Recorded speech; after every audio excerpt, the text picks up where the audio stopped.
Okay, good morning, everyone. Welcome back. So we are going to get started a little bit early, and we're gonna start off with our environmental presentation here. I already introduced myself, but once again, my name is Rosie Golditch, and I'm the CDBG coordinator here at Department of Commerce. My contact information will be at the end of the presentation. If you have any questions, once again, please feel free to either put them in the chat or in the Q&A or raise your hand at the end of the presentation, and we'll be taking questions then. I just want to confirm that everyone can see my screen. If someone could just give me a thumbs up or confirm. Yes, Rosie. Stunning. Thank you, Lindsay. Okay, so let's go ahead and get started.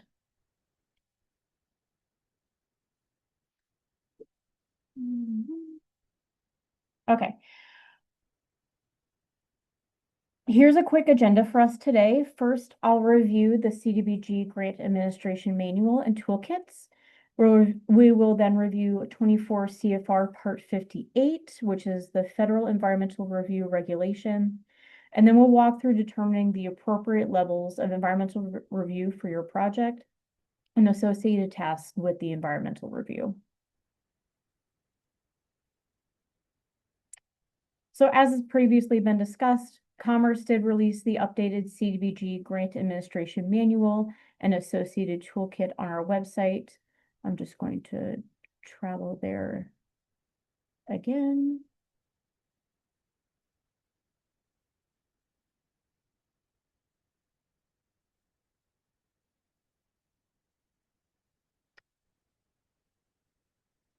Okay.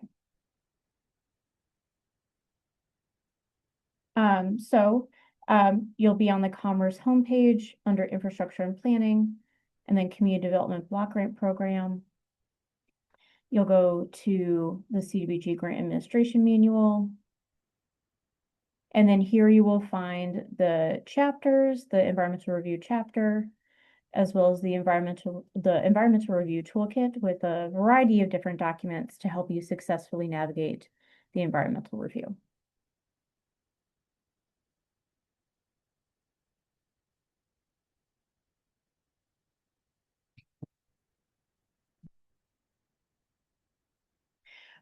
In addition, Commerce held a CDBG Grant Administration Manual workshop last fall, and those presentations are recorded. So if you wish to watch them, they are a very helpful tool. In these presentations, we reviewed the new chapter and toolkit documents, and they can be found on our website and also on YouTube. Speaking of the updated CDBG Grant Admin Manual, the Environmental Review chapter contains a wealth of information about the different levels of environmental review, important words and terms to know regarding the environmental review process, and also detailing out the steps of the environmental review. I strongly encourage you to read through this chapter. So if you're not familiar with CDBG projects before, you're probably wondering what is this term 24 CFR Part 58 that we keep mentioning. Or you've had a CDBG project before and you've definitely heard this phrase. This is the portion of the Code of Federal Regulation that specifically pertains to environmental review procedures for HUD projects. This regulation has additional sections on terms and common abbreviations used in environmental reviews. 24 CFR Part 58 also explains each of the acts found in statutory checklists, including Clean Air Act, Clean Water Act, farmland protections, and so on. So if you have any questions, you can visit the website listed at the bottom of the slide here for more information. And included in 24 CFR Part 58 is where we find the topic of choice limiting actions. Lindsay referenced this in the Getting Started presentation, and many of you might be familiar with this. So in 24 CFR Part 58.22, this illustrates why the appropriate statutory checklist must be completed prior to undertaking any construction or final design activity. So neither a recipient nor any participant in the development process, including public or private nonprofit or for-profit entities, or any of their contractors, may commit HUD assistance under a program listed in Section 58.1B on an activity or project until HUD or the state has approved the recipient's request for release of funds and the related certification from the responsible entity. In addition, until the ROF and related certification have been approved, neither a recipient nor any participant in the development process may commit non-HUD funds on or undertake an activity or project under a program listed under Section 58.1B if the activity or project would have an adverse environmental impact or limit the choice of reasonable alternatives. If you are concerned that you have made a choice limiting action during the course of your project, please work with your project specialist or contact me to resolve the issue. It is of the utmost importance that projects follow this regulation. There are several players in the environmental review process. They all have a part to play in ensuring a successful environmental review. First, of course, is the state CDBG program, including your assigned project specialist. Your project specialist will review the draft environmental review and approve the publication or posting to ensure compliance. The unit of general local government is the city, town, or county that is the project applicant. The UGLUG is also commonly the responsible entity, which we'll discuss further in the presentation. For community facility or economic development projects, there is usually a for-profit or nonprofit entity involved. They can be the project location and/or subrecipient. The subrecipient can provide information for the environmental review, including location details and project history. If a unit of general local government has hired a grant administration consulting firm, this firm might aid in the preparation of the statutory checklist and research required. There is the opportunity for public comments during the environmental review, and therefore the public can have a great input on this project and its associated potential environmental impacts. Last but not least, the Department of Housing and Urban Development, or HUD. The HUD Exchange provides valuable materials, trainings, and other environmental review documents that can make sure your environmental review goes smoothly.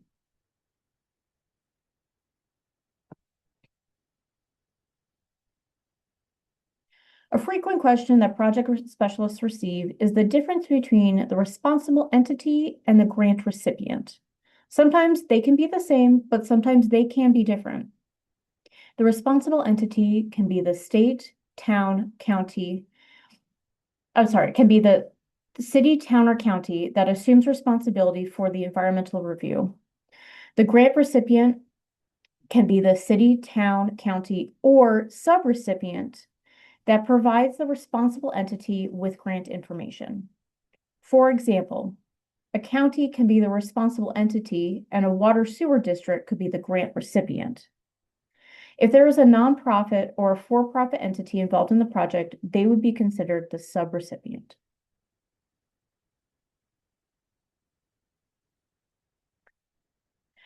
The Environmental Certifying Official, or ECO, plays a critical role in the environmental review process. This position is typically the CEO of the unit of local government. They are the individual that will sign the request for release of funds and sign the statutory checklist. Even if your project only contains exempt activities, for example, a planning project, an ECO still needs to be determined. There is a copy of an ECO designation and ECO resolution that must be executed in the Environmental Review Toolkit. Please make sure your project specialist has those on file in order to abide by any due environmental process.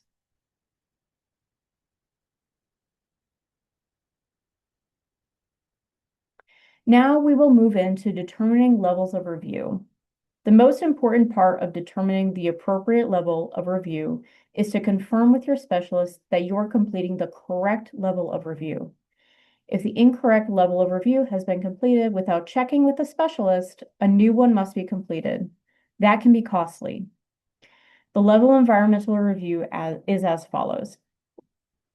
Exempt, categorical exclusion not subject to 24 CFR Part 58.35B.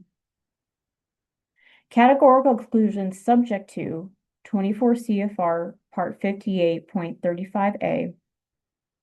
An environmental assessment, 24 CFR Part 58.36.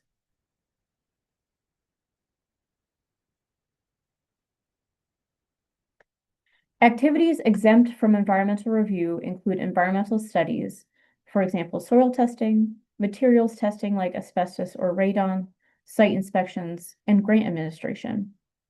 These activities can be ongoing while the environmental review is being completed.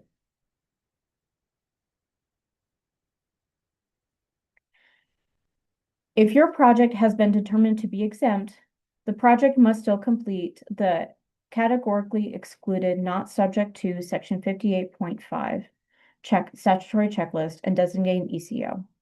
This must be kept on file with the grantee if requested by the public and obviously with your project specialist. You also must designate an ECO.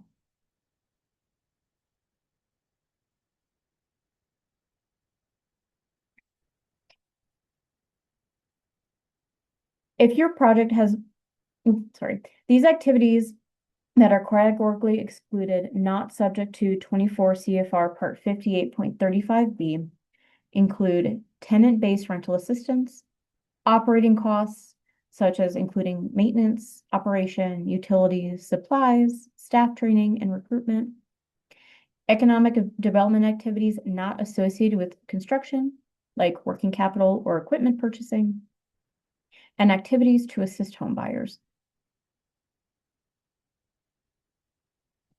If you are wondering whether your project is CENST, then please work with your project specialist. First, let's determine the difference between maintenance and rehabilitation.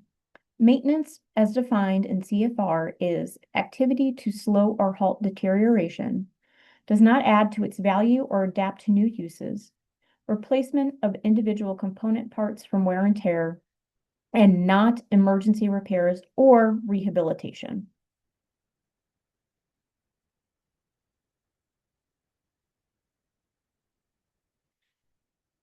The CDBG projects that fall into the categorical exclusion subject to 24 CFR Part 58.35A include acquisition, repair, or improvement of public facilities, removal of architectural barriers, which include ADA upgrades, rehabilitation of residential and non-residential buildings. These are very broad categories and can include a multitude of projects. If you are managing a project or want to manage a project that falls under this category, I would encourage you to look through the appropriate CEST checklist found in the CDBG toolkit and work with your project specialist. That way you are familiar with the requirements and can confirm that this is the appropriate level of review for your project.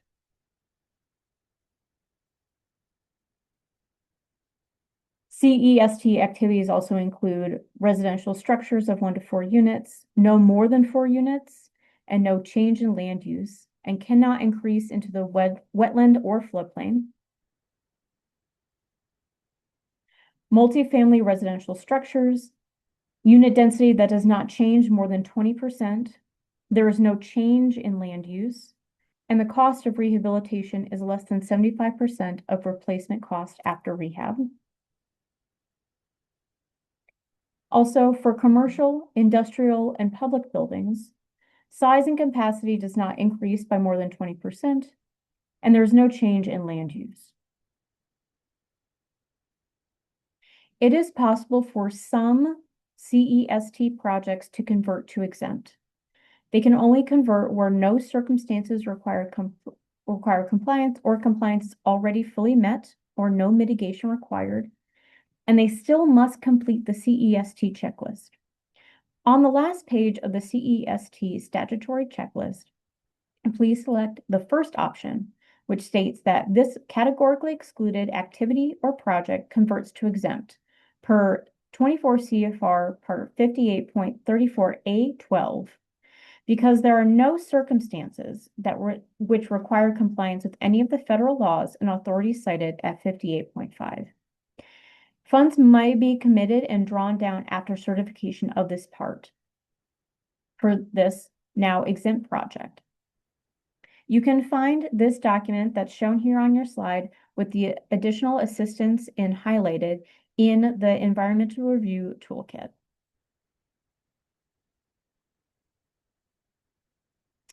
An environmental assessment, which is included in 24 CFR Part 58.36. An environmental assessment is required when a project is not exempt or categorically excluded. It is required for CEST with extraordinary circumstances. You can find out what these extraordinary circumstances are in 24 CFR Part 58.35C and working with your project specialist. Environmental assessments may result in finding of no significant impact. If there is a finding of significant impact, this might convert to an environmental impact statement. If you are concerned that your project is going to become or require an EIS, please contact your project specialist immediately.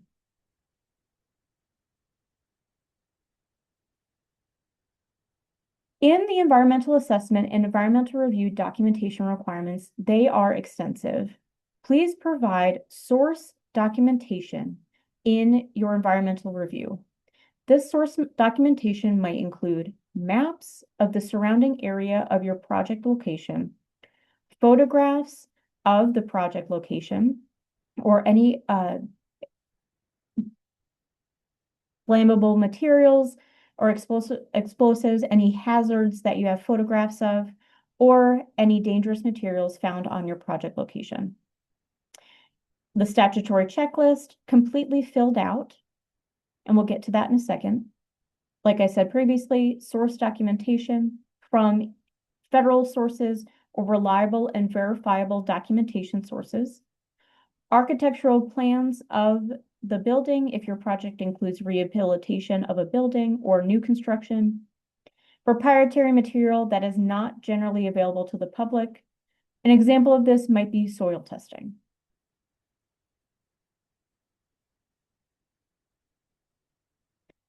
Documenting the environmental review record. Determination must be in writing no matter the level of review. If your project is exempt all the way up to requiring an environmental assessment, that determination must be in writing and must be publicly available. Not applicable is not allowed. If you are completing a checklist and you feel that a section does not apply to your project, please explain why that determination is. Please do not simply put NA. Remember, the public has access to this project. They need the fullest explanation of why a certain regulation or law is not applicable to this project. A good reminder is to always explain the who, the what, when, where, and why of how this project aligns with a federal regulation.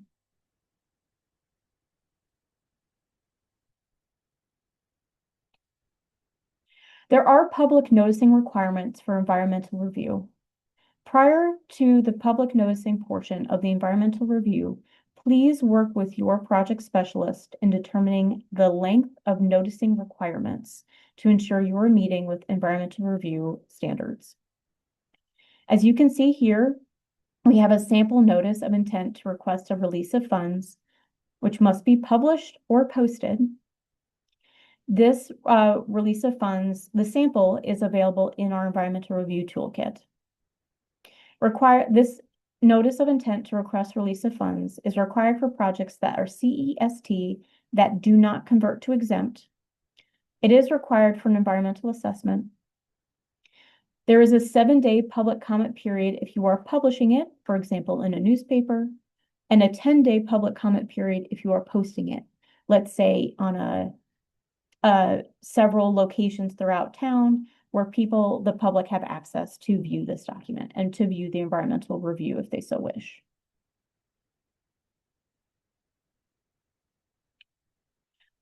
For CEST and EA environmental reviews, there are two separate calendars. Please note that there are differences in these two calendars. On the left-hand side, you'll find the categorically excluded subject to document, which includes the date of notice of publication and distribution, the start of the public comment period, the end of the public comment period, when the grantee can submit the request for release of funds from Commerce or HUD as applicable, the request for release of funds sent to Commerce, start date of objection period, end date of objection period, and the date Commerce or HUD issues the authority to use grant funds. And then the environmental assessment calendar is similar but slightly different. There is a 15-day public comment period for environmental assessments versus the categorically excluded subject to, which has a minimum of a 7-day public comment period. I highly suggest submitting a draft version of this calendar to your project specialist prior to public noticing portion of the environmental review.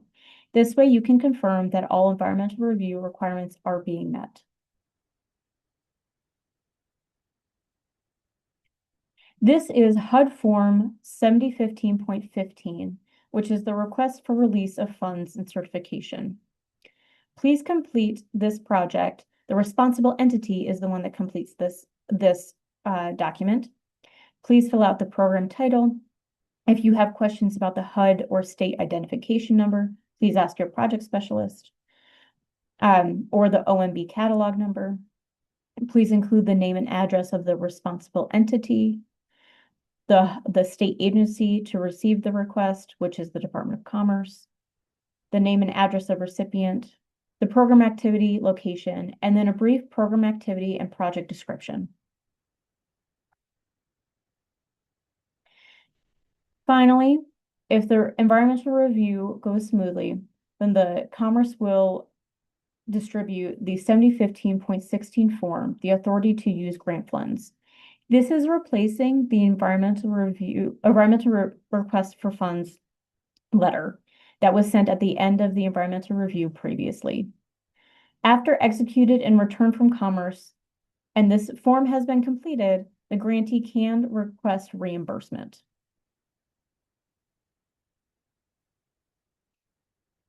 Now it is time to compile the complete environmental review record. The full record must include the resolution authorizing the environmental certifying officer, the completed statutory checklist, all the supporting documentation for the appropriate level of review checklist. So that includes the maps, photographs, any source documentation, and any other testing that was done. The proof of publication, which is the affidavit of publication if it was posted in a newspaper, or pictures if it was posted on boards, community boards around town. Also, any public comments that were received and the responses from the responsible entity.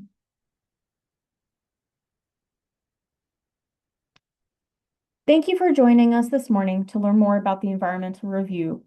If you have any questions, now is the time. You can either raise your hand or put them into the Q&A or chat. Okay, Maureen, you have a question? Go ahead. Yes, good morning. What's the turnaround time on the certification form from HUD? The request for release, the Yes. 7015.15 form? Yes. Okay, I'm going to just go back and move it because it is included. So actually you'll see here, so the RF transmittal date, so it's 1 day, so 1 turnaround day. But please note that that is working days, that is business days. So if you submit the 7015.50 form on a Saturday, we won't see it until Monday. Okay, and Then then there's the objection period. So, Commerce does have that, or anyone has that time to object to anything in the environmental review.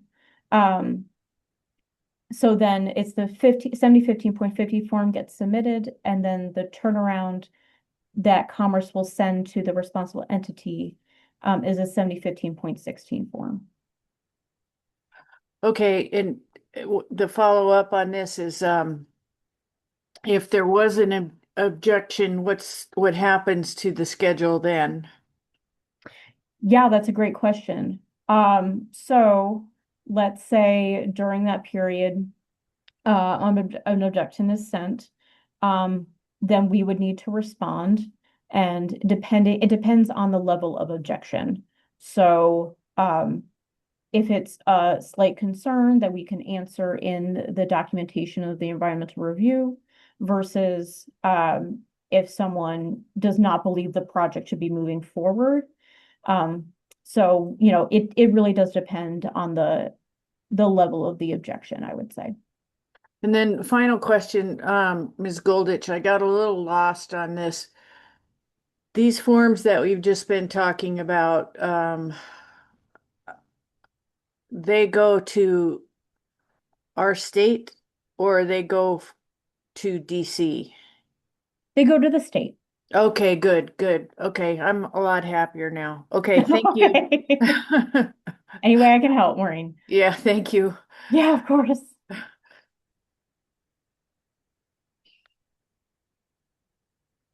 Any other questions? I'm looking.